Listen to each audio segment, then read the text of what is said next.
we got to talk about a guy who I don't think we talk about him too much necessarily, mostly because he's been kind of underwhelming as a Giant. But Nacho telling everybody, do your job. Do your job. And he was asked about how to fix the defense. And he said, to be honest with you, a simple fix. Just do your job. The biggest thing last year was sometimes you felt like you had to do somebody else's job or compensate because of a lack of trust. Well, this year, I feel like taking that step together and believing in one another, like, hey, I'm going to do my part and you do your part. Sounds very simple.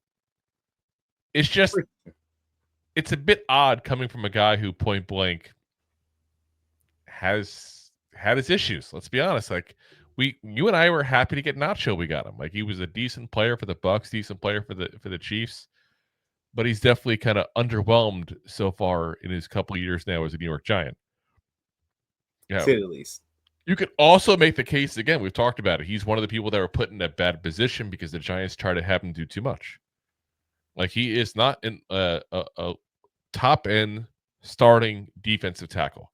He's like your third defensive tackle, or the guy you bring in to stop the run, specifically on, third and short and that kind of situation. But for whatever reason, well, I shouldn't say for whatever reason. We know the reason. The reasons, but the talent sucks on the team. Basically, he's been forced into a role that he's not built for. That he's, quite frankly, not talented enough. And no disrespect to the man, he's just not to fulfill. But it's kind of scary when the guy who hasn't quite fit the role you've been trying to shove him into is saying people aren't doing their job.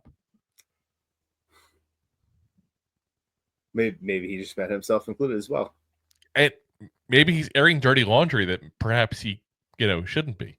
It's funny. We like when people do. You get a little insight into what's going on in the locker room and all. But for him to say, you had to do somebody else's job or compensate because of a lack of trust, that's very telling of some issues that were going on last year that didn't necessarily come to light before these kind of comments. Like, that tells me there's trust issues in the team. There's trust issues with your coworkers, for lack of a better term. There, that's not good, and that's setting up for some issues within the locker room. That's for damn sure. So, which hopefully is in the past at this point. Yeah, that'd be nice. I'd like to hope so, but who knows if it actually is. But we'll find out, I guess. Yeah. But like I said, it really is simple advice, though. Do what you're supposed to do. It sounds very simple, doesn't it? It does. Do your damn job. Anyone that has a job knows there's someone at their job that doesn't usually do their job.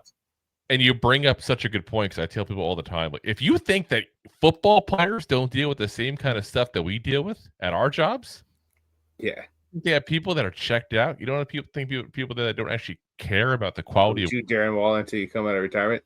Look at you, Jerry Jones, being that terrible boss. It's sporadic. Time, all the time.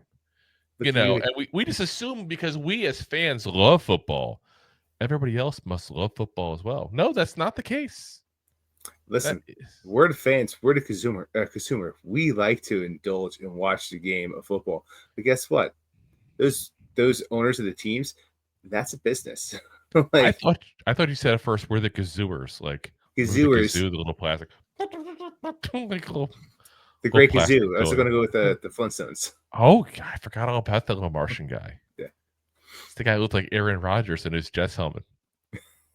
I'm not wrong on that. I'm not wrong on that. Yeah. I'll say it. Let you alone. Fantastic. It's the truth, the whole truth, and nothing but the truth. Thanks for watching. Like the show? Of course you do, or you would have turned it off by now and not be hearing me. There are plenty of ways to support the show. YouTube is the best place to join us, and we offer memberships there with fun benefits like custom emojis and early access to video clips. Of course, there you can also send super chats and stickers to send one-time support payments. The best way to support the show is to buy these drunk idiots beers at buymeacoffee.com/2giantgoofballs. Along with one-time support payments, there are also monthly plans, so you can continue to help kill their livers each month. You can also show people that you are a goofball by visiting our store at 2giantgoofballs-shop.fourthwall.com. We got everything from shirts, hats, phone cases, funny candles, buttons, stickers, and even a 2 Giant Goofballs towel to dry off your goofballs. Of course, you can always support the show for free by simply hitting the like, subscribe, and share button wherever you are watching or listening to this. Hit the thumbs up on YouTube. Leave a 5-star review on Apple Podcasts. It helps the show tremendously, and quite frankly, the goofballs suck at marketing and need your help to get the word out. Thank you for being part of the Goofball Army and for taking the time out to support the show.